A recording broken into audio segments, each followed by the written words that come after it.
Son, and the Holy Spirit, one God.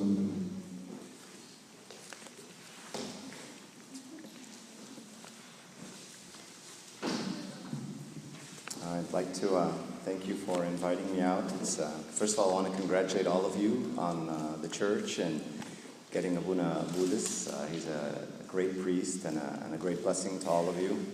So I want to congratulate the congregation, and it's wonderful to see so many kids, more kids than adults almost, which is very nice. It was nice to be asked to come speak about St. Monica because, to be honest, I'd never read her life. So I didn't know anything about her other than she was St. Augustine's mom. And so this was a blessing for me because I got to learn a lot about St. Monica. I didn't know very much about her. So I want to summarize her life for you in one quick paragraph. St. Monica was the model Catholic mom. She was born into a Christian family in Tunisia in the early part of the 4th century, right after Emperor Constantine legalized Christianity. So her husband, Patricius, was a pagan. Their son, Augustine, St. Augustine, proved to be quite a challenge, I'm sure most of you know, as passed through his adolescence and early adult years, living with his girlfriend, getting involved in exotic cult, and all throughout Monica labored in prayer for his conversion. Her prayers were finally answered, and her son became a bishop and one of the great teachers in the history of the church. So this is St. Monica's life. And I believe that it wasn't just her prayers, but it was also her example of how she lived that really converted so many people. So there's a passage from 1 Peter that I want to read to you, and it's something we should all think about. Likewise, you wives, be submissive to your husbands. And this verse just captures St. Monica perfectly. Likewise, you wives, be submissive to your husbands, so that some, though they do not obey the word, may be won over without a word by the behavior of their wives. When they see your reverent and chaste behavior, let not yours be the outward adorning with braiding of hair, decoration of gold, and wearing of robes, but let it be the hidden person of the heart, with the imperishable jewel of a gentle and quiet spirit, which in God's sight is very precious. It's almost like this verse predicts and describes St. Monica's life in one shot. So tonight I want to talk about how she lived out this verse, and I want to focus on her marriage before St. Augustine. And I almost don't want to talk about St. Augustine tonight. I want to talk about her, and I want to talk about her husband, and I want to talk about her mother-in-law. So we're not really going to talk about St. Augustine. That'll be another time. I'm sure Abuna will talk about that. So please forgive me.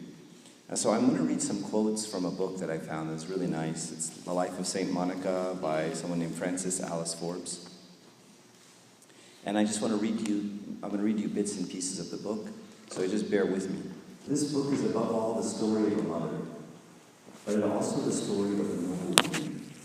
A woman who is truly great for this reason, that she never sought to be so, because she understood the sphere in which a woman's work in the world must usually lie, and led her life truly along the lines that God had laid down for her, because she suffered bravely, forgot herself for others, and remained faithful to her noble ideas. She ruled as a queen amongst those whom her life was cast. Her influence was great and far-reaching, but she herself was the last to suspect it. She never once thought her life would be far-reaching, the last to desire it, and that was perhaps the secret of her greatness. That this type is rare in the present day, but thank God, there are Monicas still in the world. If there were more, the world would be a better place. And I just love that quote. And it's nice to see all the moms here, because it really is the moms who are the backbone of the church. And it's their silent strength and beauty that really holds up the household in so many ways. So I want to tell you about her marriage. When she was 22 years old, her parents gave her away to be married, and they gave her to a pagan, which was an unusual thing to do. He was a citizen of Tarsus. His name was Patricius. He held a good position in the town because he belonged to a noble family, but he was poor. Monica knew very little of her future husband, but just that he was nearly twice her age. So he was 40 and a pagan. And it was the custom for parents to arrange all the matters and that she only had to obey. So that was her job. There was a lot of surprise by the people of the city that such a good Christian should choose a pagan husband for their beautiful daughter, especially since Patricius was well known for his violent temper even among his own people. So this guy was a pagan, and he was known for being an angry pagan. She had her girlish ideas of love and marriage, as all girls do. She had dreamt of a strong arm on which she could lean, of a heart and soul that would be at one with her in all that was the most important to her, of 2 lives spent together in God's love and service. And now it seemed, this was her dream, and now it seemed that she was the one who had to be strong for both of them, to strive and to suffer to bring her husband's soul out of darkness into the truth of light. She finally came to grips with this. This is her destiny. She was never meant to marry the man of her dreams, but she got this guy. And late one night, after spending much time at the church, kneeling at her bed, she laid the ideas of her girlish dreams at the feet of the Lord and called it her sacrifice, however small, and it would go rewarded. She would be true to this new trust. She resolved, whatever the cost. So she picked a moment and she said, I'm not going to have this husband. This is the husband I'm getting, not the one I imagined. And she laid it on the altar in front of Christ. Things certainly did not go well for the young bride's happiness. Patricius lived with his mother. So now we have a second problem. A woman of strong passion like himself and devoted to her son.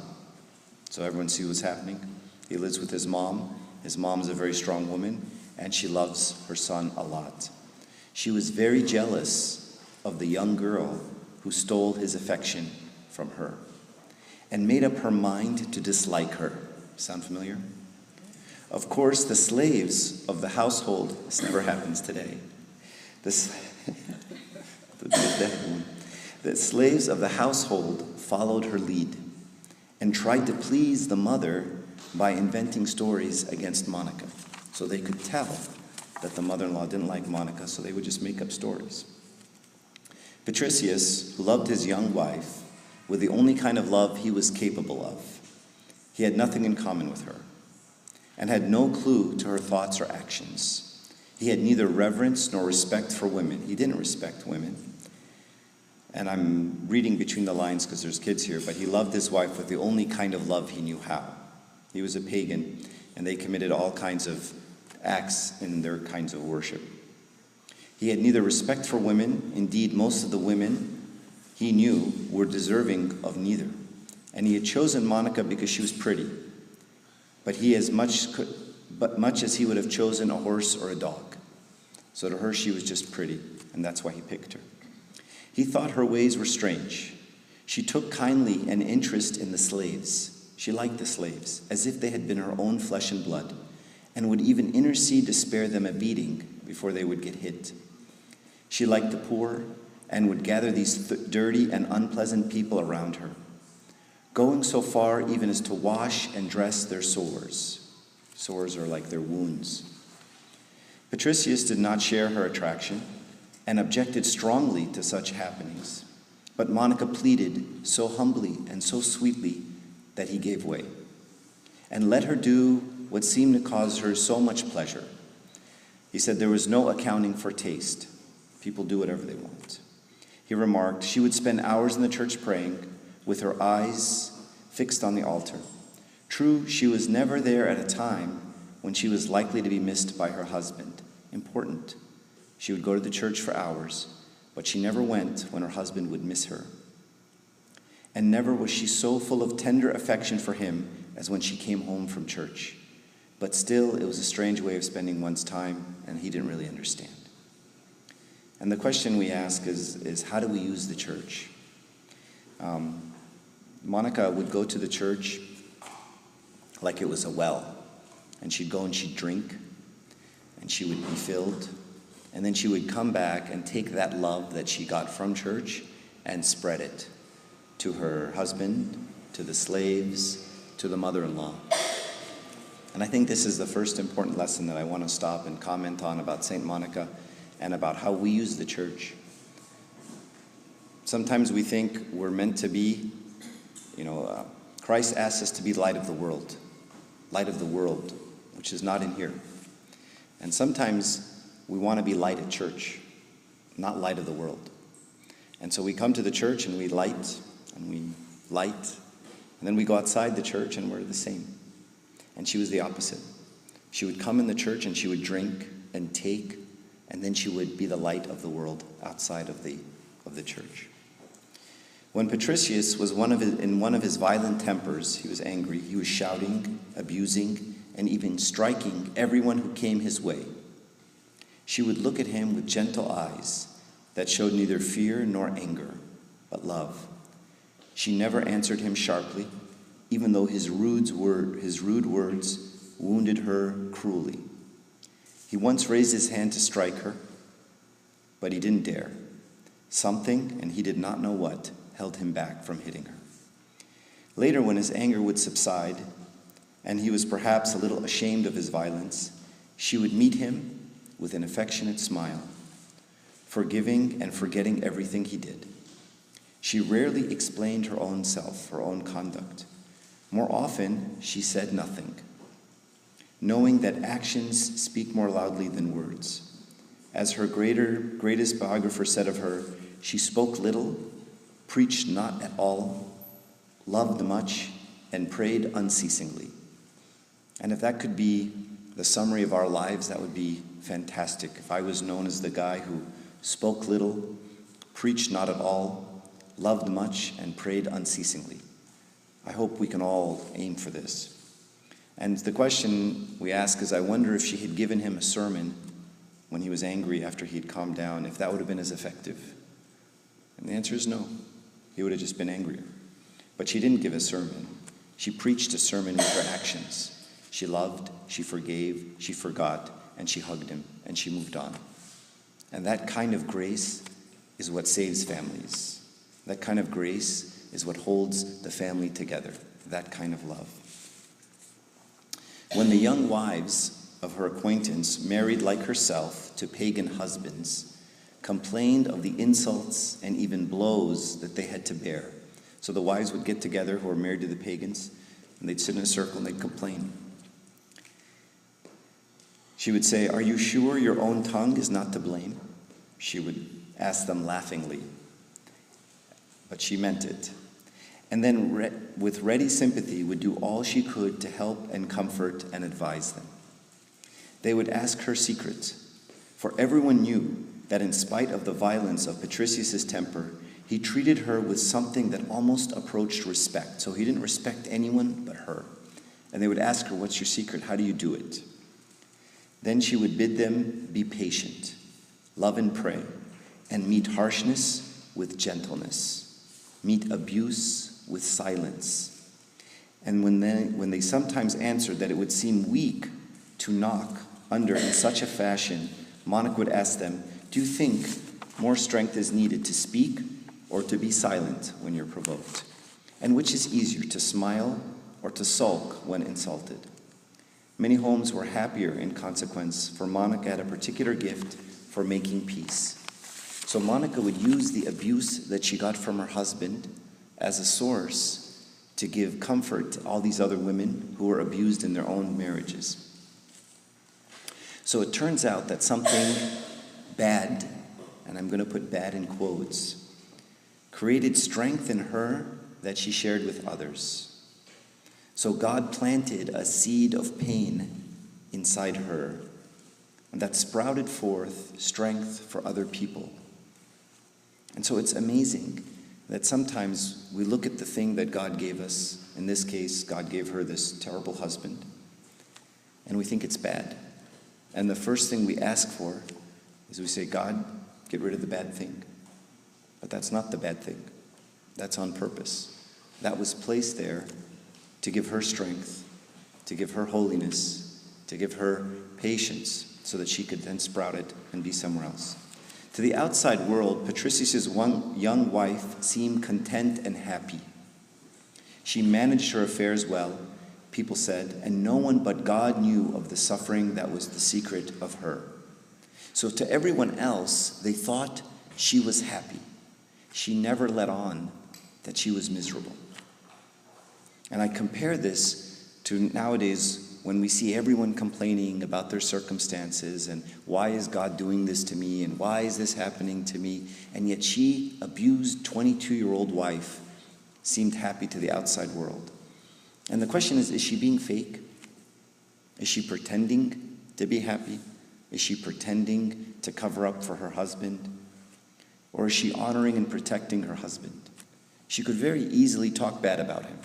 She could very easily tell the world how he's abusive, how he's angry, how he's controlling, and get all kinds of sympathy and attention for herself.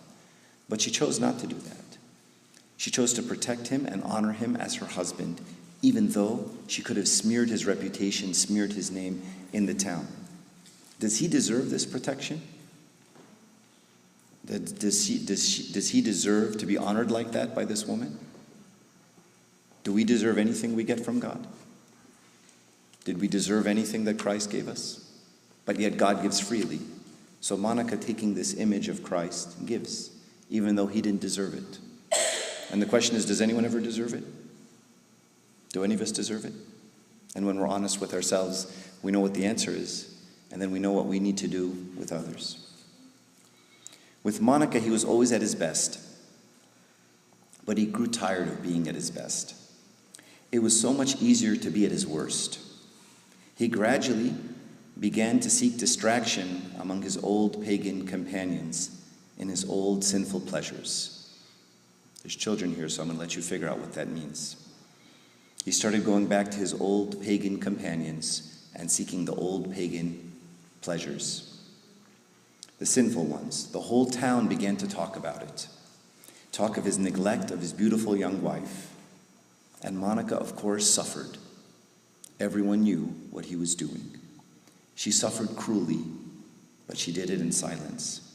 When he was at home, which was very seldom, she was serene and gentle as usual. She never reproached him, she never yelled at him, and she treated him with the same tender respect as always, despite knowing what he was doing and him being gone all the time doing it. So everyone in the town knows she's embarrassed, she's humiliated, but when he comes home, she would offer him charm and a smile. Maybe this is where the church gives the advice to the new brides. Does anyone know the advice that I'm thinking of?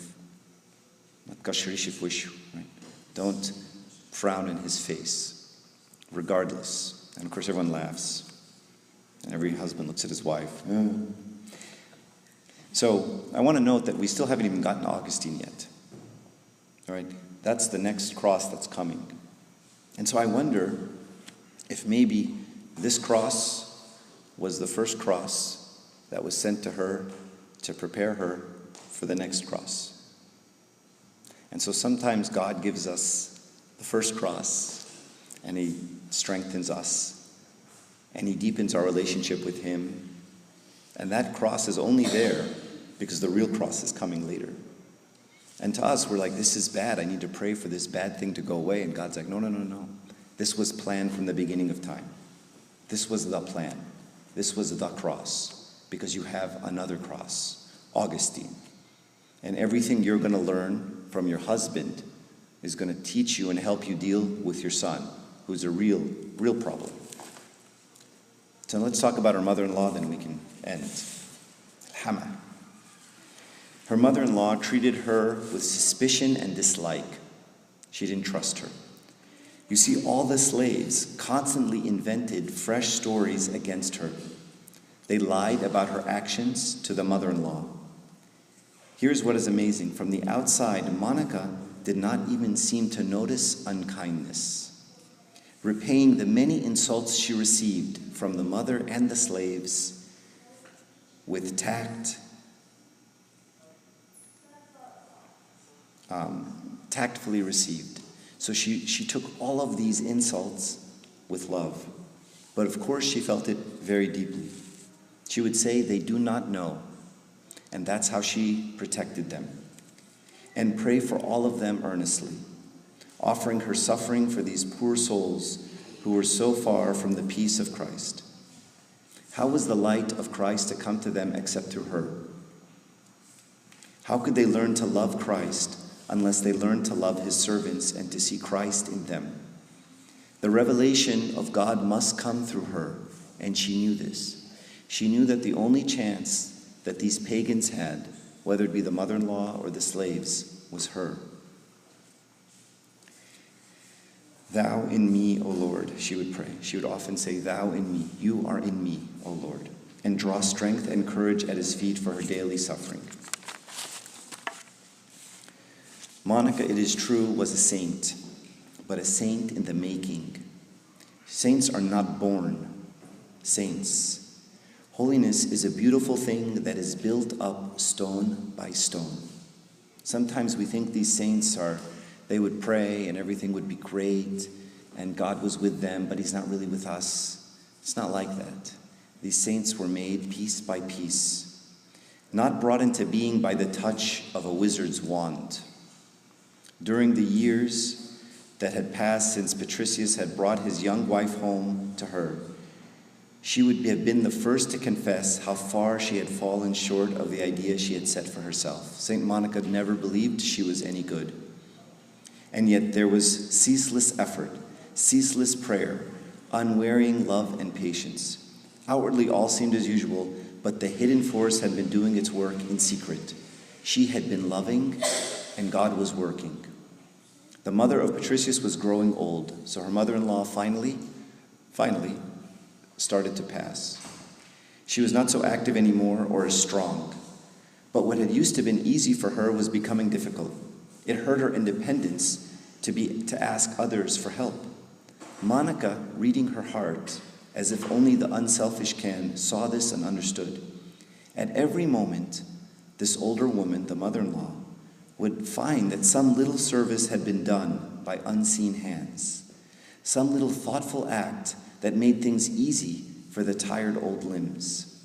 There was someone who seemed to know and understand what the mother almost wanted, almost before she did herself. Who could it be? It's not the slaves. Certainly, they only did their job because they were afraid to be beaten. That was not it, nor was it Patricius, her son.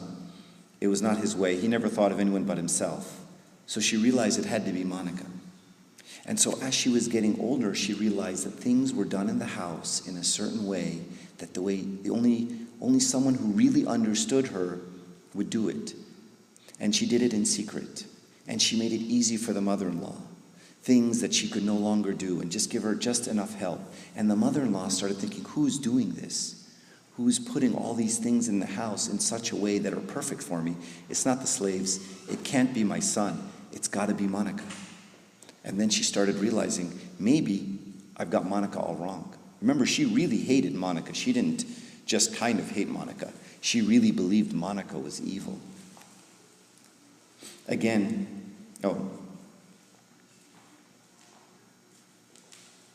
Something didn't make sense to the mother-in-law, so she sent for the slaves. She questioned them sharply as to the stories they told about Monica.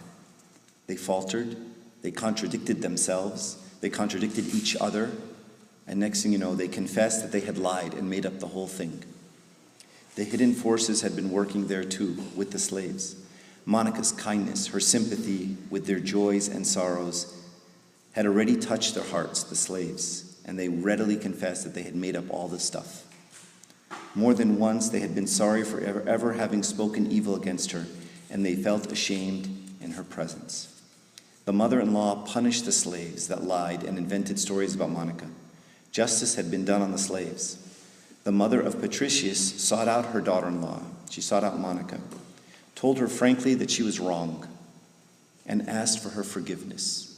So after years and years of persecuting Monica, she asked her to forgive her. Monica grabbed the old woman in her arms and refused to listen. She wouldn't let her finish her sentence, much like I imagine the father in the parable of the prodigal son. From that moment, they were the best of friends. The mother wanted to know the secret of Monica. How did you do it? And she asked her. So Monica shared. It was a message of life, of hope beyond the grave, of joy, of peace. The mother begged to be received as a Christian. She begged to be a Christian.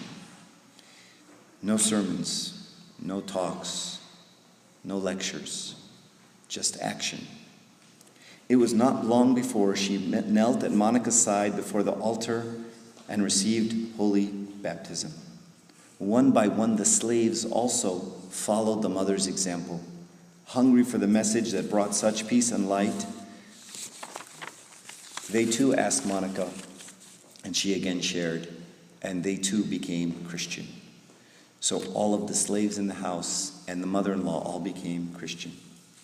Everyone Christian except her husband, Patricius.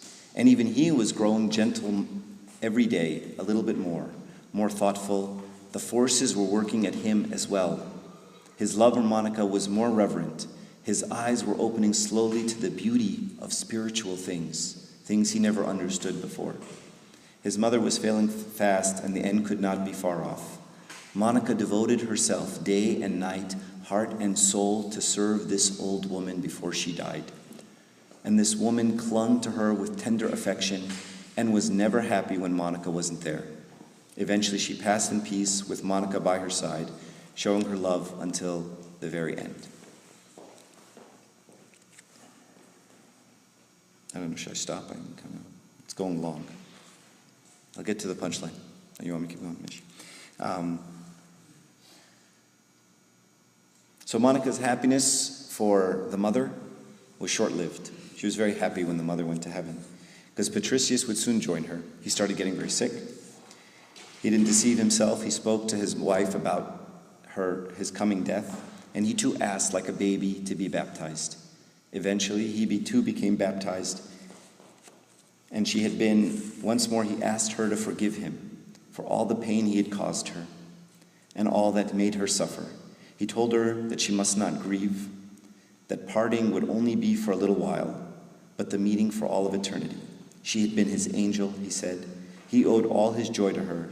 It was her love, her patience that had done it all. She had shown him the beauty of goodness and made him love it.